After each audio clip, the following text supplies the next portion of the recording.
সুপ্রিয় দর্শক, আসসালামু আলাইকুম। আমি মোহাম্মদ মোস্তাক আজম সোহাগ। আমি এসেছি করমদ্বীপ প্রবাসী মানব কল্যাণ সংস্থার পক্ষ থেকে। আপনারা ইতিমধ্যে দেখেছেন যে আমাদের প্রথম দিনের ভিডিও, কম্বল বিতরণী যে ভিডিও, সেটা আমাদের পেজে অলরেডি আপলোড হয়ে গেছে, আপনারা দেখেছেন।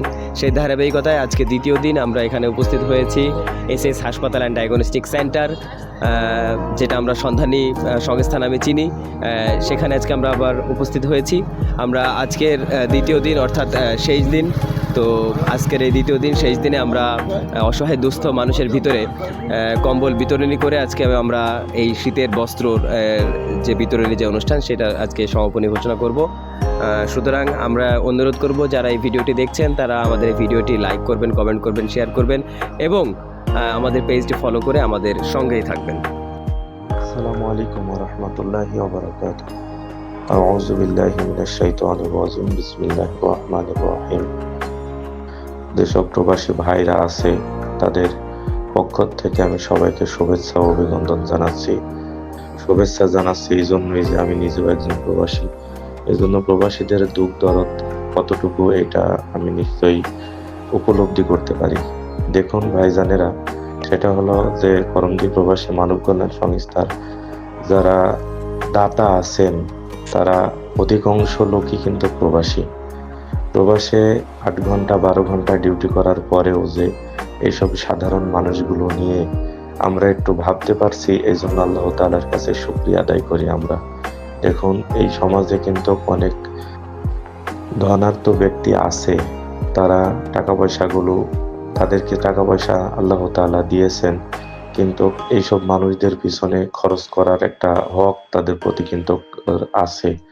এখন ব্যাপার হলো যে এই হকটা কিন্তু কতটুকু আমি আদায় করতেছি, কাল কিয়ামতের ময়দানে কিন্তু অবশ্যই আমি জিজ্ঞাসিত হব আল্লাহ তাআলার কাছে। এই জন্য দেখেন, আমাদের করমদ্বীপ ফুটবল মাঠে কিন্তু আজকে টুর্নামেন্ট হইতেছে। করমদ্বীপ ফুটবল মাঠে বিশাল খেলা হইতেছে। এটা আপনারা অনলাইনের মাধ্যমে আমার প্রবাসী ভাইরাও হয়তোবা এর সাথে শরিক আছে। তো এখন ব্যাপার হলো যে এই টাকা পয়সাগুলো কিন্তু খেলাধুলার পিছনে তারা খরচ করতেছে। এখন খেলাধুলার পিছনে যে খরচ করতেছে, এর বিরোধিতা কিন্তু আমি না। অবশ্যই খেলাধুলার প্রয়োজন আছে, তার সাথে সাথে কিন্তু এই লোকগুলো যে অসহায় মানুষ আজকে শীতে কষ্ট পাইতেছে, এই মানুষের পাশে দাঁড়ানোও কিন্তু তাদের একটা কর্তব্য ছিল।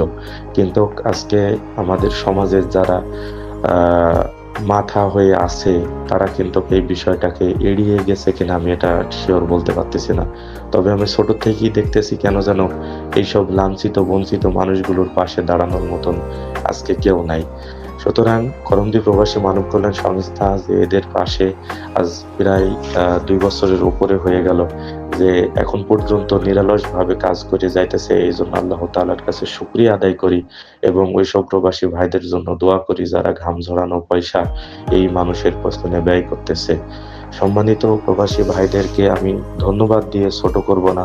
আল্লাহ তাআলার কাছে তাদের জন্য প্রাণ খুলে দোয়া করি যেন আল্লাহ তাআলা তাদের হালাল কামাইয়ের ভিতরে বরকত দান করে এবং আল্লাহ তাআলা যেন তাদের হায়াতের ভিতরে বরকত দান করে এবং আল্লাহ তাআলা যেন সমস্ত প্রকার বালা মুসিবত থেকে হেফাজত করে।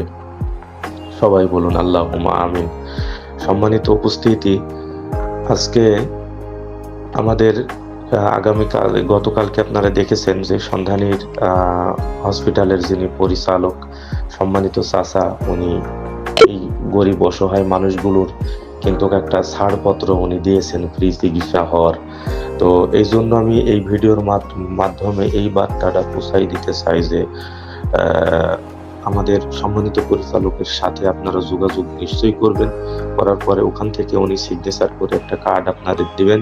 সেই কার্ডটা যদি আপনারা সন্ধানী হসপিটালে নিয়ে যান, তাহলে ওনাদের যথাযথভাবে ওনারা চেষ্টা করবে আপনাদের ফ্রি ট্রিটমেন্ট দেওয়ার জন্য। তো উনি যেমন দাঁড়াইছেন একজন সমাজের উচ্চতম মানে মানুষ হওয়ার পরেও, এই ধরনের মানুষ কিন্তু আমাদের সমাজে আরো অনেকজন আছে। তাদের কারো ছেলে কানাডায় থাকে, কারো ছেলে আমেরিকায় থাকে, কারো ছেলে ইয়াতে থাকে। তারা কিন্তু টাকা পয়সা নাই তাদের, না তা না, অনেক আছে টাকা পয়সা, এমনি ব্যয় করতেছে টাকা পয়সাগুলো, বা আদতেই কিছুই করে না। টাকা পয়সাগুলো দেখা যাইতেছে জমাইতেছে। আসলে মরে গেলে আপনাকে কিন্তু টাকা পয়সা বা ধন দৌলত এগুলো কিন্তু কিছুই দেবে না, দেওয়ার মধ্যে দেবে ওই 3 টুকরা কাফনের কাপড় আর 3.5 হাত জায়গার বেশি কিন্তু কিছুই দেবে না। আজকে আমরা জায়গা জমি নিয়ে মারামারি কাটাকাটি হানাহানি এই নিয়েই কিন্তু লিপ্ত আছে, কিন্তু দেখুন এইসব মানুষগুলোর জায়গাও নাই, জমিও নাই, আবার হচ্ছে এদের দেখারও কেউ নাই, শোনারও কেউ নাই, এদের চিন্তাও নাই, ভাবনাও নাই। আর আমাদের জমি জায়গা আছে, টাকা পয়সা আছে, এই নিয়ে মামলা মকদ্দমা কত কিছু হয়ে যাইতেছে। সুতরাং আমি অনুরোধ করব যে আপনারা সবাই আল্লাহ তাআলাকে ভয় করুন। আসুন আমরা করমদি প্রবাসী মানব কল্যাণ সংস্থার সাথে সবাই কাঁধে কাঁধ মিলিয়ে থাকি। যারা দেশে আছেন এবং যারা প্রবাসে আছেন, যারা কর্মরত আছেন, আমি প্রত্যেককে সবিনয় অনুরোধ করব, ভাইজান আসুন আমরা আজকে কিন্তু করমদি প্রবাসী মানব কল্যাণ সংস্থার একার দায়িত্ব কিন্তু এটা ছিল না যে এই মানুষগুলোর পাশে দাঁড়াবো, কিন্তু আমি কেন যেন দেখি যে এনারা একাই দাঁড়াইছে।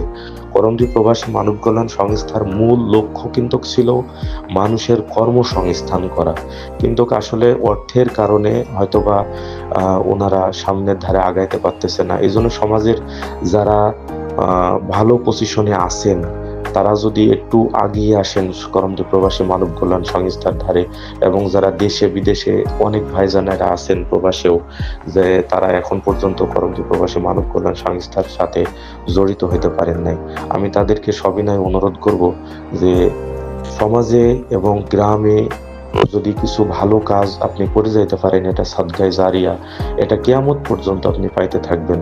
সুতরাং আমি সব কর্মজীবী মানুষকে অনুরোধ করব, দেশে এবং বিদেশে যারা আছেন কর্মরত সবাইকেই অনুরোধ করব, আসুন আমরা সবাই মিলে একসাথে করমদি প্রবাসী মানব কল্যাণ সংস্থার সাথে কাঁধে কাঁধ মিলিয়ে এই সমাজটাকে নতুনভাবে ঢেলে সাজাই। দেশ গড়ার জন্য আমরা অঙ্গীকারবদ্ধ করি সবাই, সমাজ গড়ার জন্য অঙ্গীকারবদ্ধ করি সবাই। আজকে এই মানুষগুলোকে আমরা আলাদা করে ফেলেছি, হ্যাঁ এরা তো গরিব, আমরা তো বড় লোক, এই গরিব বড় লোকের ভেদাভেদ আমরা যেন ভুলে যাই, সবাই মিলে একসাথে কাজ করার জন্য আমি সবাইকে সবিনয় অনুরোধ করে আমার বক্তব্য শেষ করছি। আসসালামু আলাইকুম ওয়া রাহমাতুল্লাহি ওয়া বারাকাতুহু।